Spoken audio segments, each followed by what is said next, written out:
ప్రతి ఒక్కరి పైన దేవుని ఆత్మ దిగి వస్తుంది. చెడ్డవాళ్ళ మీద కూడా దిగి వస్తుందా? చెడ్డవాళ్ళ మీద కూడా. మంచి వాళ్ళ మీద దిగి వస్తుందా? మంచి వాళ్ళ మీద కూడా. అయ్యా, అడిగిన వాళ్ళ మీద కూడా దిగి వస్తుందా? అడిగిన వాళ్ళ మీద కూడా.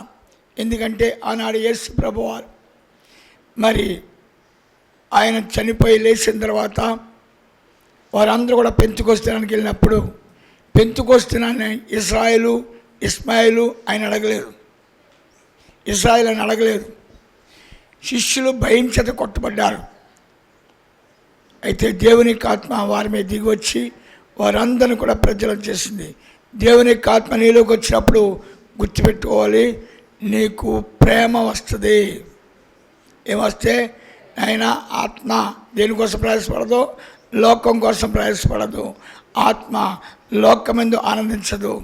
ఎప్పుడైతే పరిశుద్ధాత్మ నీలోకి వస్తుందో ఏం చేస్తాండి? ప్రేమ చేత నిండిపోతావు. నీ ఇంట్లో ఉన్న అన్ని పట్టుకెళ్ళి ఎక్కడ పెట్టేస్తావు? అందరికీ పెట్టేస్తావు. అదే పరిశుద్ధాత్మ, అదే పరిశుద్ధాత్మ అని ఒకసారి యెషయా 60:1 నీకు వెలుగు వచ్చి ఉన్నది, నీకు వెలుగు వచ్చినది, లెమ్ము లెమ్ము తేజరిల్లుము, తేజరిల్లుము, యెహోవా మహిమ నీ మీద ఉదయించెను. నీ మీద ఉదయించే పన్నందరూ నీ మహిమ నాపైకి వచ్చింది. నీ మహిమతో నన్ను నింపండి, నీ ఆత్మతో నన్ను నింపండి.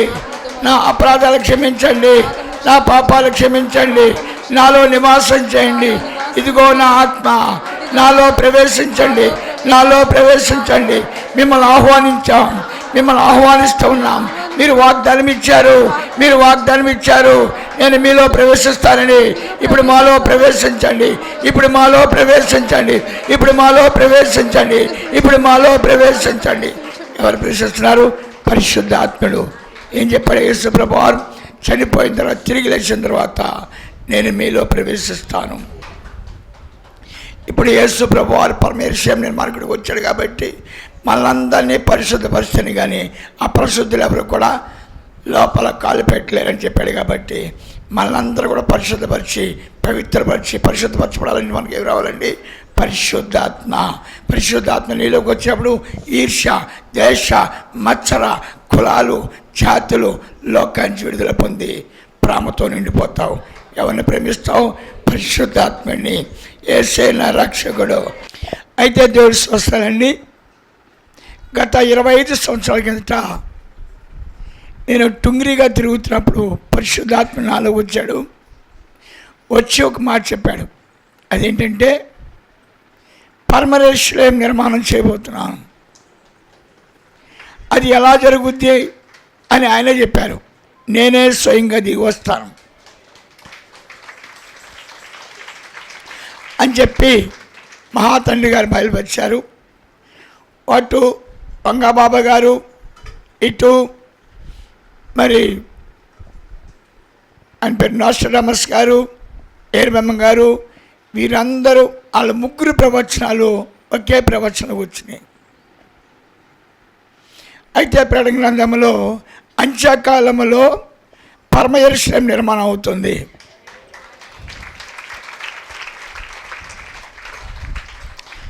పరమ యెరూషలేము కట్టబడుతుంది అనేది మట్టికి బైబిల్లో ఉంది. అది ఎక్కడ కట్టబడుతుంది, ఎవరి ద్వారా కట్టబడుతుంది అనే దాన్ని చూసినప్పుడు స్వయముగా పరలోకానికి దిగి వస్తుంది. ఎప్పుడు అని చెప్పినప్పుడు అంత్యకాలములో. ఇప్పుడు వంగాబాబా, ఇటు మహానుభావుడు నోస్ట్రడామస్, ఏర్బమ్మ గారు అంత్యకాలం సమీపించింది. అంచేత జనము నశించిపోతారు. అదే సమయంలో పరమ యెరూషలేము వస్తుంది. ఈ విషయాన్ని 25 సంవత్సరాల కిందట మనకు బయలుపరిచాడు. తప్పట్లో కొట్టండి. ఎవరో బయలుపరిచాడండి? మనకు బయలుపరిచాడు. మనకు బయలుపరిచిన తర్వాత మరి ఫస్ట్ టైం నేను ఒక పిచ్చోడిగా మారి చెప్తుంటే చాలామంది నమ్మారు, నమ్మలేదు, విశ్వసించలేదు. అది ఎలా వస్తుందని చెప్పి నేను ఆయన అడిగినప్పుడు నేను పుట్టినప్పుడు ఎవరికైనా తెలుసా? అలాగే నా కార్యక్రమం నేను చేసుకుంటాను. సరే, ఇప్పుడు ఈ శక్తి పరిచర్య ఏంటి నాయనా అని మీరు అడుగుతారు కదా. అడిగినప్పుడు 3 నెలల కిందట ఈ కార్యక్రమం ధ్యాన మందిరంలో జరిగించబడుతున్నానండి. నెక్స్ట్ విజయవాడ సియోను మహోత్సవంలో చెప్పాడు. మరి నేను యెరూషలేము నిర్మాణకుడిగా దిగి వచ్చాను కాబట్టి కార్యక్రమాలు ప్రారంభించాను. మీకు అందరూ తెలుసు, మొన్న జీవోపకం పెట్టారు వాళ్ళు. అందులో 3 కేకులు కోసారు. 3 కేకులు కూడా దేవుడు పని నిమిత్తమై దిగి వచ్చాడని పెట్టారు.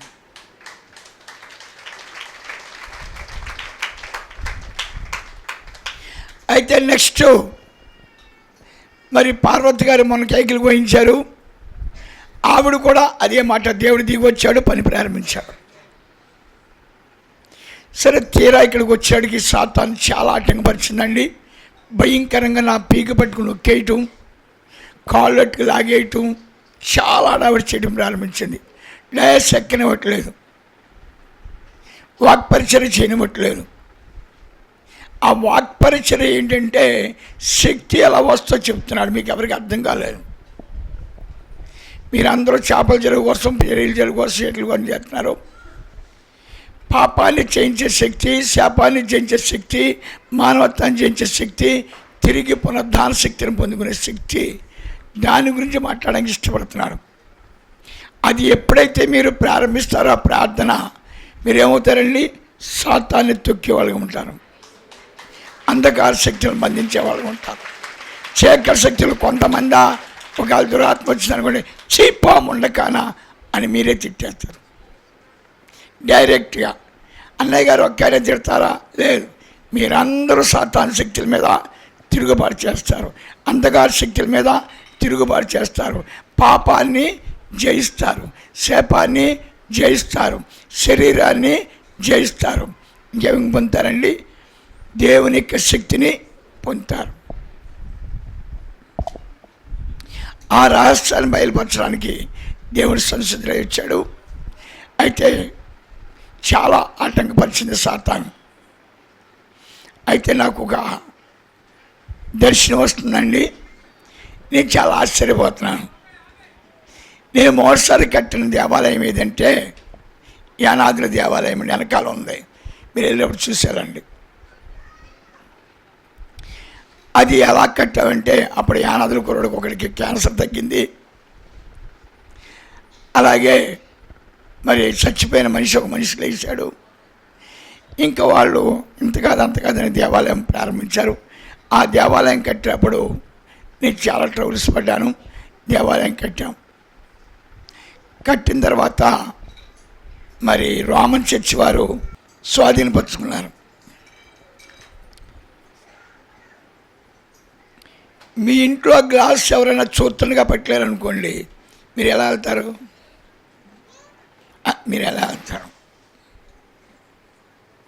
పొద్దున్నే వచ్చానండి, కాళ్ళు గడిక్కడ పెట్టుకున్నారండి. వాళ్ళిద్దరూ ఒకటేనండి, గుసగుసలు ఆడుకుంటారు, ముద్దులు పెట్టుకుంటారు. వీళ్ళ ముద్దులు బంగారం కానా, రకరకాల ముద్దులు పెట్టుకుంటారు. యానాదుల దేవాలయం కట్టినప్పుడు రాత్రులు లక్ష్మీ టాకీస్లో వడాపునికి అమ్మి ఆ డబ్బులు తీసుకొచ్చి యానాదుల దేవాలయం కట్టాం. ఫస్ట్ టైం అసలు అవునంటాడా వీడు కాదంటాడని చూడటం కోసము దేవుడు ₹1 ఇవ్వకుండా, ఎవరూ కానుక ఇవ్వకుండా దాన్ని నేను లక్ష్మీ టాకీస్లో అప్పుడు తాతారావు గారు ఉండేవారు. తాతారావు గారిని పట్టుకుని రాత్రుళ్ళు ఆ కస్మహాల్లో వడాపునికి అమ్మి ఆయనే వేసేవాడు సరుకు. అలాగా 2 నెలల్లో అమ్మిన తర్వాత డబ్బులు ఏ రోజు జమ కట్టుకుని ₹863 అయ్యి ₹863 యానాదుల దేవాలయం కట్టడం పడిందండి. తర్వాత దానికి లైట్ అవసరం వచ్చిందండి, చాలా కష్టపడ్డాం. దానికి చాప అవసరం వచ్చింది, చాలా కష్టపడ్డాం. కానీ తర్వాత అందులో స్వామి గలిబిలి చేసి బయటికి గెంటేశారు. మరి నన్ను జుట్టు పట్టుకుని తన్ని కూడా గెంటారు. కానీ పల్లెత్తి మాట మాట్లాడకుండా బయటకు వచ్చేసాను. నేను అనుకుంటాను, నేను కాదు, ఆనాడు మొక్క మీ ఉమ్మయించుకున్న యేసే ఈ పనులు చేస్తున్నాడు. నేను కాదు. నాకు అయితే అంత ఓర్పు లేదు, నాకంటే అంత సహనం లేదు, నాకైతే అంత వినయం లేదు, నేను అంత లోపడను. ఆయనే చుట్టు పీకించుకున్న పెద్ద ఆయనే, మొక్క మీద ఉమ్మించుకున్న పెద్ద ఆయనే ఈ పనులు చేస్తాడు అనుకున్నాను. నేను సైలెన్స్గా ఉన్నానండి. కొంతమంది చెప్పారు అడగాలి, ఇచ్చాడు. నేను కళ్ళను చేయను, అయిపోయిందని బయటకు వచ్చేసాం. ఇంతకీ అది ఇప్పుడు ఎందుకు చెప్పామని అడుగుతున్నారు మీరు, ఓర్పు సహనించి.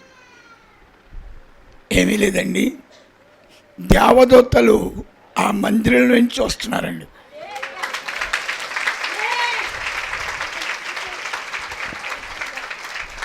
ఒక్కళ్ళు కాదు, ఇద్దరు కాదు, ముగ్గురు కాదు, 100 మంది కాదు, 1000 మంది కాదు, లక్షలాది మంది వచ్చేసి ఇదంతా ఒక గాల్లగా మరి ఆవరించున్నారండి. బోర్ల ఊదుకుంటూ నాట్యాలు చేసుకుంటూ ఆ దూతలు కూడా ఒక రకంగా లేరు, నానా రకాలుగా ఉన్నారు. మీరు ఒకసారి గమనించండి, చూడండి. మీ ఫ్యాన్లు చాలా బాగుపడుతున్నారు కదండి. పరిశుద్ధాత్మ చూడండి, ఫ్యాన్ ఎట్టుకున్నాడు, కూర్చున్నాడు, చూసారా?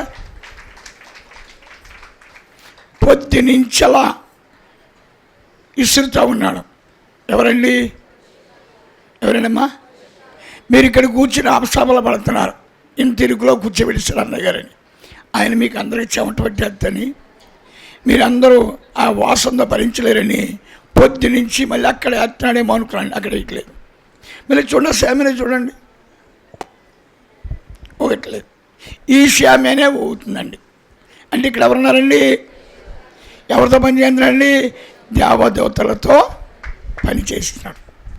అంచేత ఇప్పుడు పని ప్రారంభమైంది కాబట్టి, ఆయన ప్రత్యక్షమయ్యాడు కాబట్టి కొన్ని కార్యక్రమాలైనా అది భీకరంగా ప్రారంభిస్తాడా అంటే, భీకరంగా చేసే పని ఇది కూడా భీకరంగా చేయడు, ఎవరిని ఆశ్రయించడు, ఎవరికి రహస్యాలు బయలుపరచడు.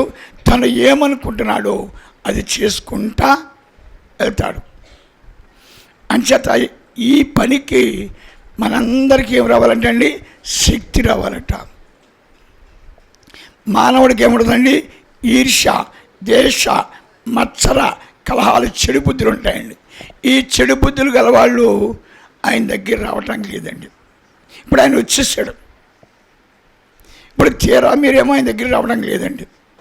ఏం చేద్దండి? మీరు పవిత్రులు కారు, మీరు పరిశుద్ధులు కారు. మీరు చూసుకోండి, మీ మనసులో చూసుకోండి. నేను పొద్దున్నే చూసిన వాళ్ళిద్దరూ గుసగుసలు ఆడుకుంటారండి, ఏంటో తెలియదు. పొద్దున్నే ఒకళ్ళ సింగ్ ఒకళ్ళు పట్టును, ఒకళ్ళ సింగ్ ఒకళ్ళు పట్టును లాగేసుకుంటున్నారు. ఆశ్చర్యపోయాను. అంటే మీ దగ్గర ఏముందండి? ఈర్ష్య, దేశ, మత్సరాలు మీ దగ్గర ఉన్నాయి. కానీ ఆయన దగ్గరికి వచ్చే వాళ్ళకి అవి పనికిరావండి. అవి ఉన్నాయనుకోండి, ఏం చేస్తాడండి? గెంటేస్తాడు. అందుకు ఇప్పుడు మనల్ని ప్రేమించాడు కదండి. మనం అందరూ ఆయన దగ్గర తండ్రి ఆత్మలు పిల్లల వైపును, పిల్లల ఆత్మల తండ్రి వైపు తిప్పాలి కదండి. అందుకు ఇప్పుడు ఆయన ఏం చేయండి? మళ్ళీ ఏం చేస్తున్నాడండి? పరిశుద్ధపరుస్తున్నాడు. తప్పలు కొట్టండి. దేవుడి చూస్తాడండి. యెహెజ్కేలు 37వ అధ్యాయం 5వ వచనం చూద్దామండి. ఈ ఎముకలకు ప్రభువైన యెహోవా సెలవిచ్చినదేమనగా మీరు బ్రతుకున్నట్లు నేను మీలోనికి జీవాత్మను రప్పించుచున్నాను. దేవుడి స్వస్థాలు. మన పరలోకానికి భూలోకంలోకి వచ్చినప్పుడు మనం ఏమైపోతామండి? మరణిస్తాం. మళ్ళీ ఎప్పుడు పోతామండి? పరిశుద్ధాత్మ మనలోకి వచ్చినప్పుడు. తప్పలు కొట్టండి. మనలోకి ఏ ఆత్మ వస్తుందండి? జీవాత్మ. తప్పలు కొట్టండి. ఏ ఆత్మ వస్తుందండి? జీవాత్మ. ఆమేన్. మన పాపాలు కలడానికి ఆయన పరిహారం చెల్లించాడు. ఇప్పుడు మన పరలోక రాజ్యం తీసుకెళ్ళడానికి, లేకపోతే ఆయన స్తుతించడానికి మనకి ఏం రావాలండి? జీవాత్మ రావాలి. ఈ జీవాత్మ రావాలంటే ఏం చేస్తాడు ఈయన? ఎటువంటి ప్లాన్ తీసుకుంటాడు? చూద్దాం ఒకసారి అండి. జకర్యా 4వ అధ్యాయం 7వ వచనం చూద్దాం. జకర్యా అప్పుడు అతడు నాతో ఇట్లా నేను జెరుబ్బాబేలునకు ప్రత్యక్షమగు యెహోవా వాక్కు ఇదే శక్తి చేతనైనను బలమ చేతనైనను కాక నా ఆత్మ చేతనే ఇది జరుగునని సైన్యములకు అధిపతి యెహోవా సెలవిచ్చెను. గొప్ప పర్వతమా జెరుబ్బాబేలును అడ్డగించుటకు నీవు ఏ మాత్రపు దానవు నీవు చదును భూమి వగుదువు. దేవుడు చూస్తారండి. ఇక్కడ ఒక మనిషిని ఎన్నుకున్నాడు. ఆ మనిషిని ఏం చేశాడండి? సంపూర్ణంగా పరిశుద్ధపరిచాడు. ఏ మాత్రం కూడా మచ్చ కానీ ముడత కానీ డాగు కానీ లేకుండా సంపూర్ణంగా పరిశుద్ధపరుచుకున్నాడు. సంపూర్ణ పరిశుద్ధపరుచుకుని మరి ఏం చేశాడు? చూద్దాం. మత్తాయి 3వ అధ్యాయం 16వ వచనం చూద్దాం. యేసు బాప్తిస్మము పొందిన వెంటనే నీళ్లలో నుండి ఒడ్డునకు వచ్చెను. ఇదిగో ఆకాశము తెరవబడెను. దేవుని ఆత్మ పావురము వలె దిగి తన మీదికి వచ్చుట చూచెను. ఎవరు వచ్చారండి? ప్రభులోకండి చెప్పాలి. ఎవరు వచ్చారండి? సృష్టికర్త అని దేవుడు వచ్చాడు. తప్పలు కొట్టండి. మన కోసం ఎవరు బలయ్యారు చెప్పాలి. ఆయనే కదండి. యెహోవా తండ్రి కదా, సృష్టికర్త అనే దేవుడే కదా. బలి అయిపోయాడు, బలి చెల్లించాడు. తిరిగి మళ్ళీ మన పరలోక రాజ్యం తీసుకెళ్ళడానికి ఏమయ్యాడైనా? ఇక్కడ శిష్యులు అడిగారు, బోధించాడు, పరిశుద్ధాత్మ కోసం చెప్పాడు, దేవుని రాజ్యం గురించి చెప్పాడు, పరలోక రాజ్యం గురించి చెప్పాడు. 40 రోజులు ఎవరిలో ఒకళ్ళు ఉండి ఆయన మాట్లాడాడు. అయిపోయిన తర్వాత అన్నాడు, ఆ పరిశుద్ధాత్మ విడిచిపెట్టిన తర్వాత సామాన్యంగా మారిపోతాడు. ఇవాళ అడిగిన తర్వాత చెప్పాడు, నాయనా ఒక సమయం ఉంది, అప్పుడు మీరు శక్తిని పొందుతారు. ఎలా శక్తిని పొందుతారు? ఇంజక్షన్ చేస్తాడా? ఎలా శక్తిని పొందుతారు? లేకపోతే ఆపరేషన్ చేస్తాడా? ఎలా శక్తిని పొందుతారు? ఎలా జరిగిపోతుంది? శక్తి ఎలా వస్తుంది? శక్తి అంటే ఏంటి అంటే ఆహారం తింటే శక్తి వస్తుంది కదా. నేను పెడతాను, మన్నా కురిపిస్తాడా? ఇలాంటి సందేహాలన్నీ కూడా వాళ్ళు ఉన్నాయి. నిజంగా కూడా శిష్యులు తెలుసుంటే శిష్యులు పెంతుకొస్తేనానికి వెళ్ళరండి వాడు. పెంతుకొస్తేనానికి ఆయన ఏదో చెప్పాడు, ఏదో జరుగుతుందంట. ఆయన ఏదో ఇస్తాడు మూట. ఆ మూట అడిగారు కదా, మాకేమిస్తామని చెప్పాడు కదా, అక్కడ ఉందో దాశాను, మీరు రండి అన్నాడు. ఈ మూట కోసం అక్కడ పడతాలు ఇస్తా అక్కడికి వెళ్ళారండి వాళ్ళు. వెళ్ళేటప్పటికి ఏం జరిగిందండి? మూట కోసం వెళ్ళారండి వాళ్ళు. చూద్దామండి సరే అండి. 2వ అధ్యాయం. పెంతుకొస్తను పండుగ దినము వచ్చినప్పుడు అందరూ ఒక చోట కూడి ఉండేది. అప్పుడు వేగముగా వీచు బలమైన గాలి వంటి ఒక ధ్వని ఆకాశము నుండి అకస్మాత్తుగా వారు కూర్చుండి ఉన్న ఇల్లంతయు నిండిపోయాను.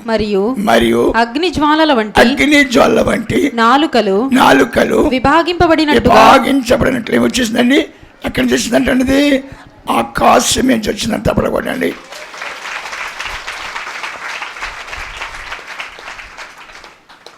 ఇంజక్షన్ చేశాడా? ఏమైనా చేశాడా? ఆపరేషన్ చేశాడా? ఆకాశం నుంచి వచ్చి ఈసాడండి ఆళ్ళకి వెళ్ళిపోయాడండి. తప్పడకూడండి. ఎవరికి వెళ్ళిపోయాడంట? ఆళ్ళకి వెళ్ళిపోయాడంట. ఆళ్ళకి వెళ్ళిపోతే లేచి డ్యాన్స్ చేయడం ప్రారంభించారు. ఏమనండి? ఏం చేస్తారండి? అలా డ్యాన్స్ చేయడం ప్రారంభించారు. ఓ నాట్యం, ఓ స్తుతి, ఓ ఆరాధన తెగ చేస్తున్నారు. అంచేత రేపు కట్టబోయే మందిరం కూడా తలుపు వేయబడదు, తలుపు తీయబడదు. మనం నమ్మినా నమ్మకపోయినా ఆయన కార్యక్రమాన్ని ఎంచదంటే, మన మాటలు నమ్మినా నమ్మకపోయినా నోస్ట్రడమస్, ఇంకా వంగబాబా, మరి వీరబ్రహ్మ గారు ముగ్గురు చెప్తున్నారు. రోజత్మాను మురుగుతూ ఉన్నారు, వాళ్ళ పని వాళ్ళు చేస్తున్నారు. మనకు చెప్పాడు కాబట్టి ఎవరు చేయాలండి పని? నేనా? మీరా? ఎవరు చేయాలండి? ఆయన తన పిల్లలను ప్రోక్షింప చేసుకుని పరిశుద్ధాత్మనిచ్చి పవిత్రపరుచుకుని ఎవరండి మనందరినీ కూడా పవిత్రపరుచుకుని దేవదూతల రూపంగా మార్చుకుని పునాది వేయటం ప్రారంభిస్తాడు. అది ఆయన ఉద్దేశం. కనుక మనం అందరం కూడా అందుకని శక్తిని పొందాలి, పరిశుద్ధాత్మను పొందాలి. ఆనాడు యేసు ప్రభు యొక్క పరలోక రాజ్యం గెలిచిన వాళ్ళకందరికీ పరిశుద్ధాత్మ వచ్చింది. ఈనాడు మళ్ళీ యెరూషలేముకి వెళ్ళాలంటే మనకందరికీ పరిశుద్ధాత్మ రావాలి. అందుకే ఇక్కడి నుంచి ఈరోజు స్టార్ట్ చేసుకుని నిరంతరము 2 చేతులు ఎత్తి ఏం చేస్తాడండి? పరిశుద్ధాత్మను కురిపిస్తూ ఉంటాడు. అందరూ ఆత్మపూరికులై ఆయన చెంతకి చేరుతారు. ప్రతి ఒక్కళ్ళు ఆత్మను పొందుతారు. క్రైస్తవులు నశించిపోతారు, క్రైస్తవులు ఏదో అయిపోతారని చెప్తున్నారు. క్రైస్తవులు నశించరండి. క్రైస్తవులకి ప్రారంభం. ఏది నశిస్తారో వాళ్ళకి ఇష్టం లేక వాళ్ళ మనసొప్పగా అలా ఎడుతున్నారు. జీవగ్రంథం చెప్తుంది సాతాను వెళ్ళిపోతుంది. సాతాను ఎక్కడికి వెళ్ళిపోతుంది? పాతాళంకి వెళ్ళిపోతుంది. పాతాళంకి వెళ్ళిపోయిన తర్వాత సైన్యం ఎక్కడుంది? భూలోకంలో ఉంది. దాంతోపాటు ఒడివడిగా వెళ్ళిపోతారు. మన దేవుడు ఎక్కడున్నాడు? ఇక్కడున్నాడు. మనం ఎక్కడుంటామండి? ఇక్కడ ఉంటాం. ఆయన ఎక్కడున్నాడో ఆయన పిల్లలు కూడా అక్కడే ఉందిరుగాక. ఆమేన్. ఈ వాక్యాన్ని దేవుడు విని రక్షించుగాక. యెహోవా ఆమేన్. అహో చేయాలండి, వేచించి ఉండాలి. దేవుడు ఏం చేస్తాడా అని చేత ఆ రోజున జబదీ గారికి, సిమోను గారికి, ఆషేరు గోత్రాలకి ఆయన కనబడ్డాడు. మళ్ళీ మాయమైపోయాడు. మళ్ళీ 30 సంవత్సరాల తర్వాత మళ్ళీ వచ్చాడు. మళ్ళీ కొంతమందికి కనబడ్డాడు. మళ్ళీ మాయమైపోయాడు. చనిపోయాడు, మళ్ళీ వచ్చాడు. అంచేత ఆయన కార్యాలు ఆయనకే విదితం. చాలామందిని ఆయన వాళ్ళు కోతలు కొయ్యొచ్చు. ఎన్ని కోతలు కోసినా ఆయన కార్యాలు ఆయనకే విదితము. అంచేత మనమందరం కూడా దేవుని జై జయ ధ్వజాలు చేస్తుండగా యెరూషలేము నిర్మాణము ప్రారంభమవుతుంది. అంచేత ముందర మనందరినీ కూడా దేంతో నింపుతాడంటండి? పరిశుద్ధాత్మతో. పరిశుద్ధాత్మతో నింపిన తర్వాత వాళ్ళందరూ కూడా ప్రేరేపణతో ఆ స్థలంలోకి వెళ్ళి దేవుని స్తుతిస్తూ ఉంటారట. అంచేత ఇది ఎవరితో ఏర్పాటు చేయబడిందంటే ఇప్పటికే చాలామందికి అర్థం కాక విగ్రహాధికుడని, మాయలుడని, ఇక్కడి నుంచి మరీ మార్పు, వాక్యంలో మార్పు, ప్రార్థనల మార్పు, క్రియల్లో మార్పు, మనుషుల మార్పు. ఎవరెవరిని ప్రేరేపిస్తున్నాడో వాళ్ళు వచ్చి ఆ స్థలం నిలబడతారు. అంచేత ఇప్పుడు శక్తిని ముందిచ్చి పరిశుద్ధాత్మను నింపుకొని తన పనులు తను జరిగించుకోవడానికి యెహోవా తండ్రి అంగీకరించాడు. ప్రార్థన చేసుకుందామండి. ప్రార్థన ప్రార్థన. అమ్మ గేట్లు తోయకండి, గేట్లు తోయద్దు. వాళ్ళు గేటు ఓపెన్ చేసిన ప్రార్థన అండి. ప్రార్థన. తండ్రి, ఆనాడు నువ్వు జన్మిస్తావని లేఖనాలు చెప్పినాయి. కొన్ని వేల సంవత్సరాలు ఇజ్రాయేలు ఎదురు చూశారు, కానీ వాళ్ళకి నువ్వు దర్శనం ఇవ్వలేదు, వాళ్ళు కనిపించలేదు. కానీ నాయనా, నువ్వు ఎవరినైతే ప్రేమించావో వారిని దర్శించావు, వారికి నీ యొక్క దర్శనం ఇచ్చావు, వారికి విమోచన ఇచ్చావు. ఇదిగో నేను లోకములో వచ్చాను కాబట్టి అని యెరూషలేమును పడగొట్టావు. కనుక ప్రభువా, ఈ రోజును కూడా ఎవరికీ తెలియదు నీ కార్యాలు. నువ్వు ఎక్కడైతే బయలుపరుచుకున్నావో, ఎక్కడైతే ప్రత్యక్షం అవుతున్నావో వాళ్ళకి ఆ విషయాలు తెలుస్తాయి. కనుక ప్రభువా, మా మధ్యకు వచ్చి బాబు నీ యొక్క మార్గాన్ని బయలుపరుచుకున్నందుకు వందనాలు. మేమందరము ధన్యులము, మేమందరము ధన్యులము, మేమందరము ధన్యులము. ఎందుకంటే ఈనాడు మమ్మలను దర్శించావు, ఈ రోజున మమ్మలను దర్శించావు, ఈ రోజున మమ్మలను నీ బిడ్డలుగా అంగీకరించావు, ఈ రోజున మమ్మలను యెరూషలేము నిర్మాణకుడిగా పేరెట్టి పిలిచావు. ఈ కృప మాకు చాలు, ఈ కృప మాకు చాలు, ఈ కృప మాకు చాలు, ఈ కృప మాకు చాలు, ఈ కృప మాకు చాలు, ఈ కృప మాకు చాలు, ఈ కృప మాకు చాలు, ఈ కృప మాకు చాలు, ఈ కృప మాకు చాలు, ఈ కృప మాకు చాలు, ఈ కృప మాకు చాలు, ఈ కృప మాకు చాలు, ఈ కృప మాకు చాలు, ఈ కృప మాకు చాలు, ఈ కృప మాకు చాలు, ఈ కృప మాకు చాలు, ఈ కృప మాకు చాలు.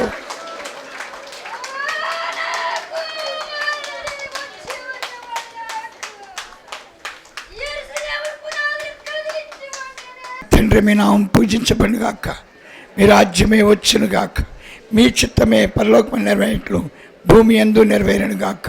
నానాడికి కావలసిన మక్కనటికి ఇవ్వండి. మా యొక్క ప్రార్థన చేసిన వారు మీరు మన్నించినట్లుగా మా అపరాధాలు మీరు మన్నించండి. మమ్ము సొంత ప్రవేశించినక కీడు నుండి రక్షించండి. ఆమెన్. పిత పుత్ర పరిశుద్ధాత్మనామమున ఆమెన్. యెహోవా తండ్రికి కృప, యేసు ప్రభు వారి యొక్క దివ్య ప్రేమ, పరిశుద్ధాత్మిక శక్తి మనందరికీ ఎప్పుడు తోడై మనందరినీ ఎప్పుడు దీవిస్తూ మనందరినీ ఎప్పుడు ఆశ్రయిస్తూ ఆ దివ్య మార్గం మనం పయనింపు చేయనుగాక. ఆమెన్. శివముగా తండ్రికి 2 వందనాలండి. మీ అందరికీ నా ప్రియ వందనాలు చేస్తున్నాను.